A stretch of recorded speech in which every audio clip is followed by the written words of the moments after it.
So yun guys, dito kami sa Sitio Lonto, Barangay Timalan, Balsahan. So yung piso wifi. Pero pinatetesting namin ito. So, diba? Okay. Kaso anong nangyayari kasi, maluwag dun sa power supply niya. So anong nangyayari, minsan hindi nagpa-power yung bendo. So hindi naman sira yung power supply, hindi rin naman sira yung bendo. So anong nangyayari, naglulus doon sa mismong power supply, sa may adapter niya, sa may saksakan ng back converter, yung 12 volts.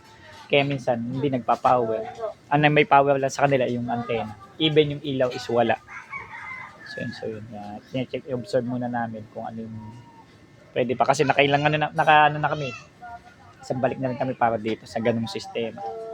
So check lang namin ano yung root cause, bakit a few days o a few weeks ay naglulus ulit. So baka may gumagalaw yung nilagay naming glue stick. Ay, si Pam, malupit to.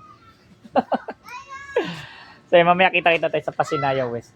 Last client. And then sa Chandy, sana ma-enjoy mo yung car wash bendo natin. At yung car wash bendo ni Maricel Manuel, test ko po muna and then dadaling ko din po dyan sa inyo mag-set up tayo ng car wash bendo dyan sa Naik View.